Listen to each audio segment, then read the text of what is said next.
It is so good to be here, folks. I'm not going to use this with me tonight.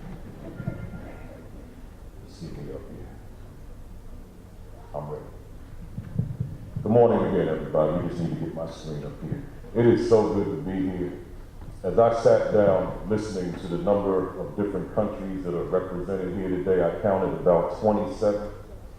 And I think back on about 20 years ago when I sat in an audience like yourselves, and I thought to myself, I sure would like to be on a stage speaking to a group of people. And for the past 20 years, 20 plus years, I've been doing just that. But it's a blessing every time I stand on the stage and hold the microphone. But to look into such a large international audience, it makes me think back on when I was in school. And today's presentation is going to be geared towards education and young people, but as it relates to yourselves as social work educators. And I think about, I'm sitting there listening to my bio, and I was one of the students or the young people that many of you work with. See, high school, I should have graduated in 4 years. But instead of graduating in 4 years, I graduated in 5 years.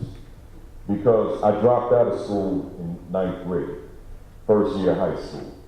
Because in my mind, there was no reason that I needed to spend one day listening to an educator telling me what to do. What was a teacher going to do or say to me to get me from point A to point B? I didn't need it. So I therefore walked the streets. And I did that for an entire year. My mother, who I lived with, my father wasn't in my life at that time, as far as living with me, she tried her hardest to save her son. Somewhere along the way, I decided I'd go back to school. Went on to school, graduated barely, and then for the next 5 years went back to those streets. See, I'm talking about some of these young people that you guys are trying to save right now. So finally, got sick of being broke, got sick of having no direction, no ambition, no vision for my life. So went on to a 4-year university in New Jersey and graduated summa cum laude in 2 years.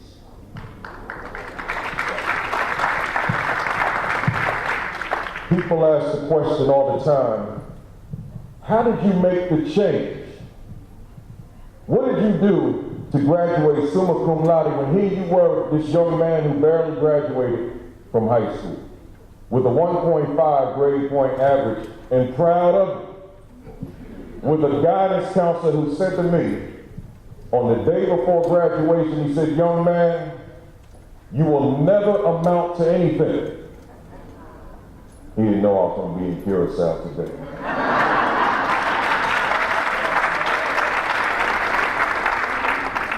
See, in his mind, he saw illusion. And I had accepted his perception of who I was at that time. But over a period of time, I rejected it. So let me put this screen up for you. We all straight, check man? I'm on to this. Get me on. Here we go. My title, what went out. Let's try it again. Bear with me. Good? Okay. So it's closing the attitude gap. See, I became, make a long story short, I got 30 minutes up here. I became a principal back in 1998. And prior to being a principal, despite all I just said to you academically, athletically, I was a basketball player. And I thought I was going to be a professional basketball player. I was 6'1", playing center, meaning that if I was going to be a pro, I needed to grow about 10 inches. So I got to a point where I said, well, it's not going to happen for me. So I said, well, I will take those goals, that dream of being a ball player to a school and become the Michael Jordan of the principalship. I will be the best. I will strive to be the best principal that I can be, because if I'm at the top of my game, that means that young people are going to soar. See, in the countries that are represented in this room, including in the U.S., there are children, there are thousands, there are millions of children who have said no to education. There are millions of children who are not striving to maximize their potential. There are millions of children who are discouraged. There are millions of children that don't realize the greatness that lies within. So when I became a principal, I said to my staff from day one, we're not going to focus on achievement, because these children are born brilliant. They are born most highly capable. So I'm not worried about their ability to soar in mathematics, reading, writing, science, social studies, etc. That's not my concern. My concern is, do they have the attitude to soar? That was my concern. Quick commercial. You'll notice I'm going to walk in front of this thing about maybe 30 more times before I sit down. Just bear with me. See, when I was in school, I was one of those. They didn't save me from my need to just kind of move around. So I just got to move. I got to walk. I can't sit still. But I noticed when I became an educator, I had children who could not sit still either, and I learned how to harness that too, to turn that into a plus. So we're going to try to talk about that as well. So see, I said the attitude. If I could zero in on the attitude and get young people fired up about themselves regardless of what's happening outside. See, I'm not concerned about that. There's an African proverb that says, he who cannot dance will say the drum is bad. He who cannot dance will say the drum is bad. Fix the drum. And then watch what I do. No, I can't wait for the drum to be repaired. I'm going to go to work and I'm not going to make any excuses. So I'm saying, if I can transform his attitude, I can transform the way he sees himself, so when he looks into the mirror, he sees greatness. He sees brilliance. He sees a young man, or she sees a young lady who can soar to the highest of heights. So I said, therefore, let's not focus on what's called the achievement gap. Let's focus on the attitude gap. But what is the attitude gap, Principal Kafele? The attitude gap is that gap between those students who have the will to strive for excellence and those who do not. See, notice I didn't say the ability to achieve anything. I said the will to strive. Does he want? Does she want? So I went on and I said to my staff, I said, I want to focus on 4 key areas. Number 1, the attitude of students and staff. Number 2, school and classroom climate and culture.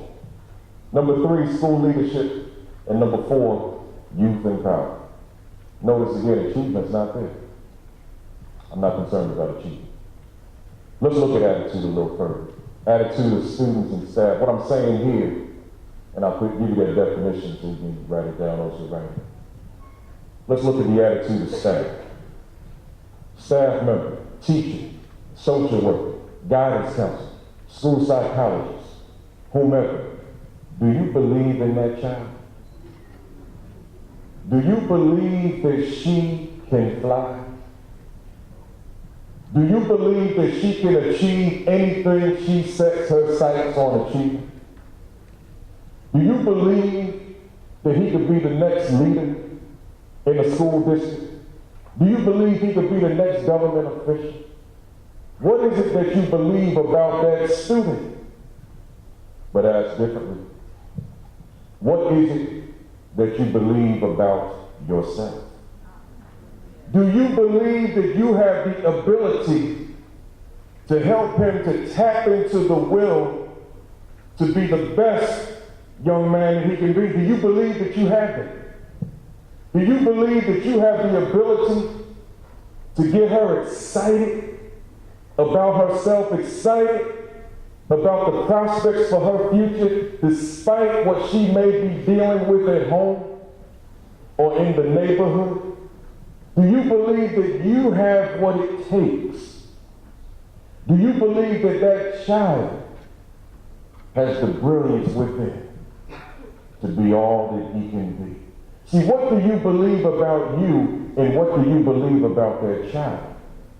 But for that child, what do you believe about you? See, Principal Kafele, he didn't think he could do anything but play basketball. You notice I keep referring to myself as Principal Kafele. See, I don't use my first name at all. When I meet people, I say, Principal Kafele. And the reason I do that is because I'm one of those few, hear me well, I'm one of those few who discovered why I was born. See, think about the one who doesn't know versus the one who does know.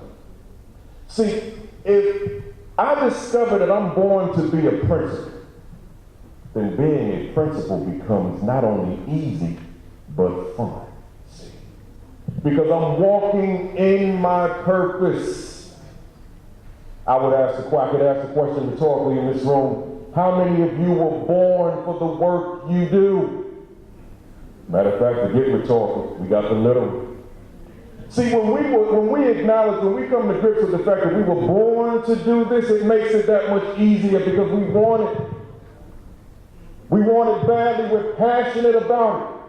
And we said there's nothing going to stop my success in what I'm doing because this is what I was born to do. This is why I wake up in the morning to do this work. I haven't slept over 4 hours in days now because I'm too excited to get up and continue to work. I didn't sleep last night. You wouldn't know it though because I'm too pumped, I'm too fired up. And I'm saying to us, when we bring that level of passion to the work that we do, we increase the probability that the young people that we service, that the folks that we service, needs are going to be met. So I said to my staff, let's go backwards, I want to look at those 4 bullets. I needed to focus on attitude.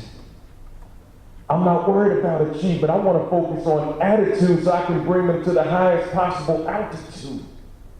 That was what was important. But then school, classroom, climate, and culture. Let me just go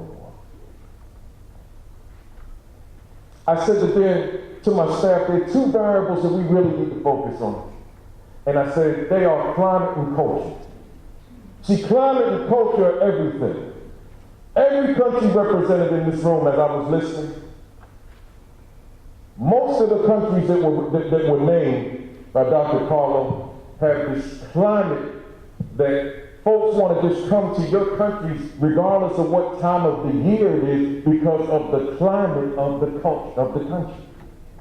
So climate means everything, but coupled with the climate is the culture, the way of life.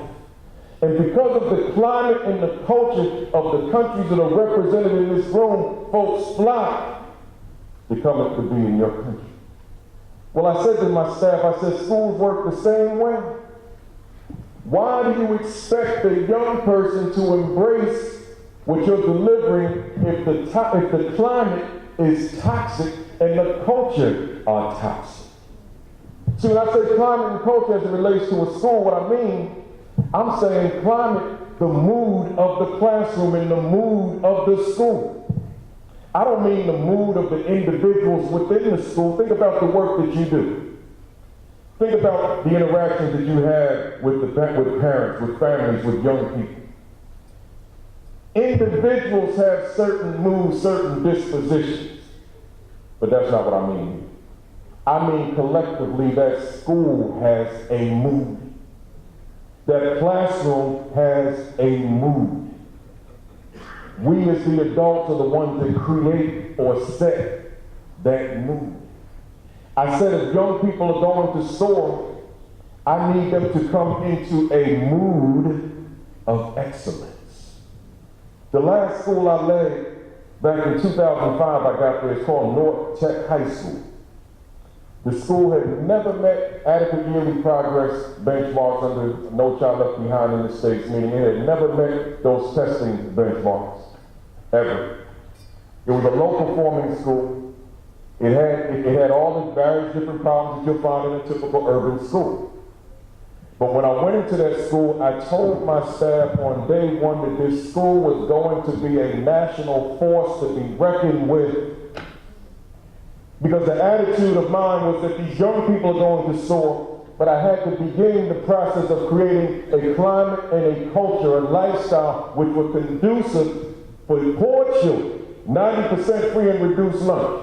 A school that was gang infested, almost 100% of the young men in the gang.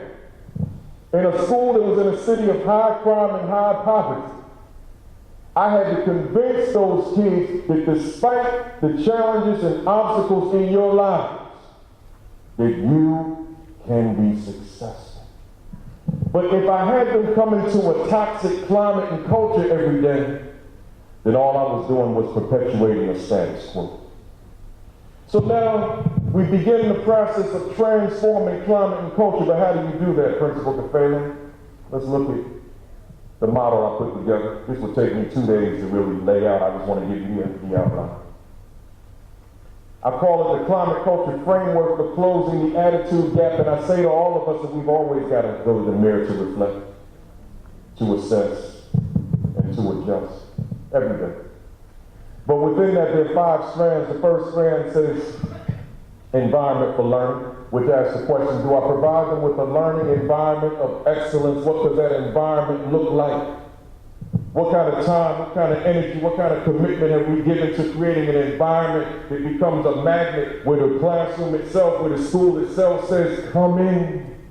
See, I go past a whole lot of classrooms in this life I'm living. I didn't say to you 2 years ago, I left my principalship, my passion, because I decided that I wanted to spend my life on the road, living out of a garment bag, traveling into about 3 to 4 to 5 states in the U.S. and internationally per week. So therefore, living in a whole lot of airports and hotels, talking to educators about how to connect with children who don't want to be connected with, how to get it done. So I said, number one, you gotta look at that environment. Because that environment has to become a magnet. So that when that kid leaves on Monday, he or she wants to come back on Tuesday because they can't wait to be in that classroom with that teacher and to learn what that teacher has to offer. The environment for learning. Number 2, attitude towards students, which asks the question, do I believe in them? What does that dynamic look like in the classroom? Number 3, relationship with students, which asks the question, do I know them? So just because that student shows up to class every day doesn't necessarily mean that I know that child. See, I know a fraction of them, that portion that's sitting at the desk, but I may not necessarily know him. Number 4, compassion for students, which asks the question, do I care about them? Is it evident that there's love in that room? Is it evident that there's compassion in that room? Is it evident that there's caring in that room? So many of us, we spend our lives, in fact, maybe folks in this room, we spend our entire career putting out fires. We spend our entire career putting Band-Aids on large problems. But what I'm saying to us, that this model represents a process. And when the process is sustained over long periods of time, we increase the probability that young people will want to be in school and take advantage of all the opportunities that we offer them so that they can strive to do whatever it is that they decide they want to do with their lives. And then the final strand is relevance and instruction, which asks the question, do I realize who they are? See, you've got young people sitting in classrooms that don't recognize who that is in their mirrors beyond the name on their birth certificate. See, one of my primary objectives in working with young people is I want to introduce them to themselves historically and culturally speaking. I want to show them that they got a story that goes back thousands of years because I want to help them to stand upon a foundation that's firm so that they know who they are and therefore what their roles and their responsibilities are moving forward. See, it's very easy for a young man, for example, to go out and buy a bandana, if they do that in your country, which I'm sure they do in summer, and then pledge loyalty to the bandana. Bandana may cost all of $1.50, $2. and pledged loyalty to the bandana, so much loyalty to the bandana that I will die for this bandana, I will die for this color, because I have more loyalty to it than I do my own mother, than I do my own life. Well, see, I had to change that kind of thing. I had to get young people to look in that mirror and see that there is more to you than you know. There is more to you than meets the eye. But if I don't introduce you to you, then it becomes that much easier to gravitate to those bad decisions. So let's keep moving. So the climate and culture in my classroom, again, as it relates to what you all do as social workers, there's some questions that you want to make sure that within that classroom can be answered. When my students are in my classroom, teachers speaking, what do my students see? That is crucial.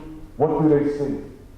What's on these walls to make that child say that this is my room?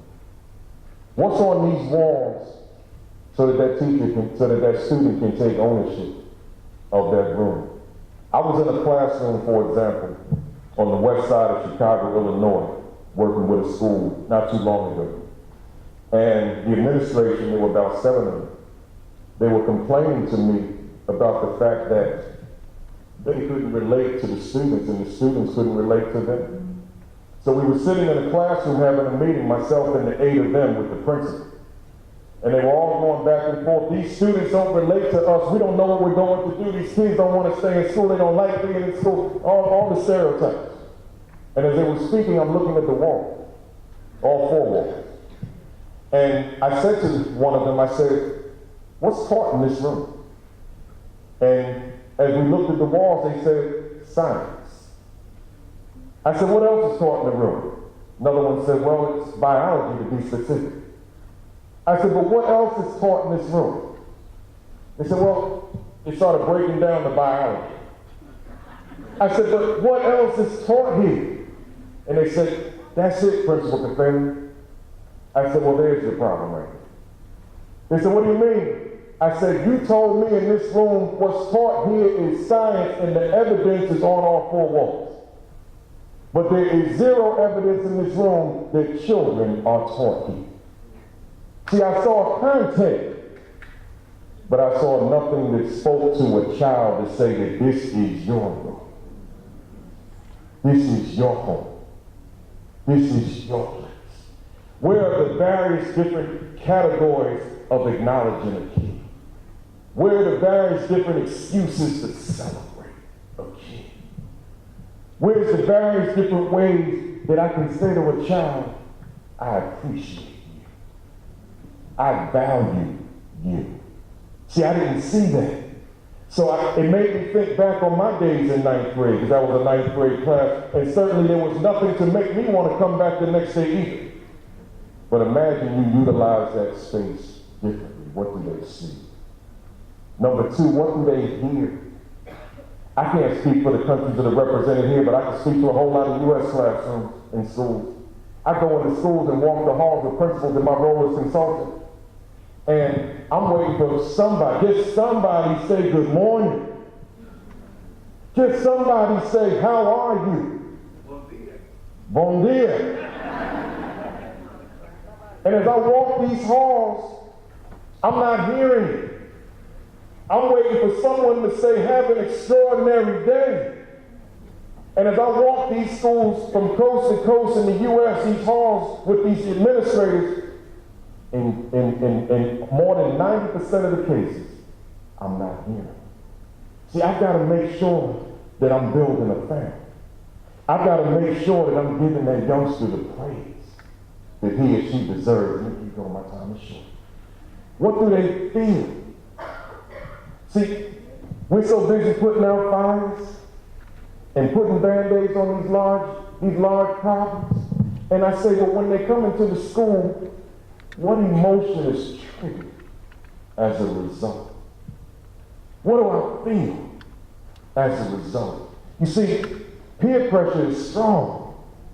And I'm 52 years old. I was talking to this young man, he said, ex-minister. I was having a conversation down here a few minutes ago. I got this phone, y'all, let me show you. I'm not advertising for those cameras. I got this iPhone, right? I'm not at the point yet where I can say I like this thing. They say, we live streaming. I pulled out my phone real quick there, reading my bio. I said, I hope he does the long version. Because I started typing my wife. Go to AS, whatever that is, right? They live streaming. Man, one sentence. It took me a long time to type that thing. I don't know if I got it right. Because every time I pulled out my BlackBerry in the States, see, when I'm in the islands, I pull out my BlackBerry, I'm right at home. But when I'm in the States, I pull out my BlackBerry, folks start laughing at me and looking at me sideways. Like, Kafele, you behind the time. Get with the time. Peer pressure, I went out and bought a phone I don't need. Right? So now I can't even use it. Can't even send my wife, watch me on this live stream. Right? So here's my point. You got children who have to endure the same level of peer pressure. I'm principal in middle school for 8 years. I'm watching young ladies, hear me well, young ladies. I see you on a Friday, you come back Monday, you don't look like the person I saw on Friday because you're trying to meet somebody's standard of beauty. And now you got this bad feeling when you look in the mirror because somebody told you you weren't beautiful. And here you were, beautiful. You didn't have to jump through the hoops and make the change to become beautiful. But now, if that's what she's dealing with, why do I expect her to excel in the math class? Why do I expect her to excel in the reading class when she's got these issues with who's in her mirror? So then as principal, I had to be social worker as well. So now Principal Kafele, he goes on the PA some days. And it's in the middle of instruction. Excuse the interruption. All young ladies report to the gym, about 300 or so. And now Principal Kafele is standing at half court, because you got young ladies on both sides of the bleachers. And he's spending about 15, 20, 30 minutes just telling these young ladies how beautiful they are, how special they are, how valued they are. And guess what's happening while he's doing that? The young ladies are sitting there crying. They're sitting there in tears because it's hitting home. Because they're hearing something they needed to hear from someone very credible, because I'm referring to myself as Principal Kafele, but that's not what they call me, folks. They call me Dad. So because they call me Dad, I'm their dad, I'm telling you how beautiful you are. Now I have credibility to say that, and it means something to her. See? Now, so what's happening essentially? I'm raising the math school. I'm raising the reading schools. I do all these interviews in media. And they said, Principal Kafele, how'd you raise the scores? They said, what did you do? I said, you're not going to believe me, but I'll tell you. I said, two things that happened before 8:30 in the morning had nothing to do with what was going on in the classroom. They said, well, what was that? I said, number one, regardless of the weather, I'm from Jersey, so it goes down below zero sometimes, wind chill. Regardless of the weather, I'm outside shaking every hand and walks into that building. Good morning, good morning, good morning. They said, that raised your test scores? I said, pretty much. But what's the second thing you do? Well, I was brought up in the Baptist church. I studied the pastor. The pastor had this message on Sunday. And then we were expected to hold it for the week until next Sunday. I said, well, I'm going to use that to lead my school. I'm going to give them kids a message every morning before first period with the hope that they hold it until tomorrow morning. Then I give them a new one the next morning. They said, and that raised your test scores? I said, it shot them through the roof. How can I have kids come into a building and we haven't set a tone for learning? How can I have kids come into a building to learn and we haven't laid a foundation to learn? How can I have young people come into a building when peer pressure says it's not cool to be smart? I got to take that and throw that out the window so that it becomes cool and acceptable to be smart, to be brilliant, to be extraordinary. I'm almost finished. I know my time is racing. What do they experience? So in other words, is learning fun, stimulating, engaging? See, that's the conversation you having with principals. That's the conversation you having with teachers. Is learning fun in that classroom? Is it stimulating? Is it engaging? Is it rigorous? Is it relevant? Is it going to get me to where I need to be? Because learning can be rigorous and fun simultaneously. But that's a conversation that has to take place. But see, let me keep moving because this is, I don't know where my time is. But see, the principal, let me talk about him or her for a second. That person is vital. That person is the one that determines outcomes. As important as all of you are, the classroom teacher is, and everybody, the parents are, and everybody else in the equation, that principal's attitude determines school outcomes. His actions, her actions determine school outcomes. What is your relationship with the leadership of the school? See, in other words, I say to principals all the time, you got to look in that mirror every day. And as the leader of that school, you got to ask that person in your mirror, who are you? What are you about, your purpose? And what is your evidence, your most recent evidence? I say you got to go to that mirror every day. But I say to us, we got to engage them in the conversation. Because I go to schools and I see leaders who sit in main offices from 8 to 3. You cannot lead a school from a main office. You cannot lead a school when you don't know every child in the building by name. You got to know these kids. You got to know their family. Teachers have to know how they learn, how they process information. Because sometimes we think the issue is something going on with this child at home. We think it's the mother. We think it's the father. We think it's some issue in the neighborhood. And all it is something that's not happening in that school that we just need to tweak. And now that kid is in position to soar. So I say that staff perception of leadership effectiveness is equally important. In other words, does staff perceive that leader to be the school instructional leader? Does staff perceive that leader to be the school informational leader? Does staff perceive that leader to be the school inspirational leader? Who's going to bring that fire? Who's going to bring that energy? Who's going to bring that enthusiasm to that classroom, to that school, I should say, on a regular basis? To show you how that works, technician, you got the volume up for me? Let me show you a quick video, then I'm going to wrap it up. I want to show you what that looks like. No volume, sir. We're going to start that over as soon as you get it. I tell my staff, I'm going to start that over.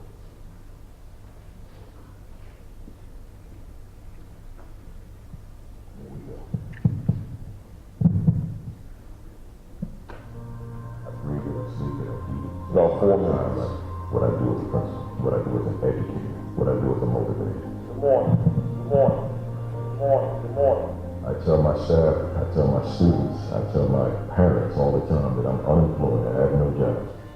I wake up to my mission, I wake up to my passion.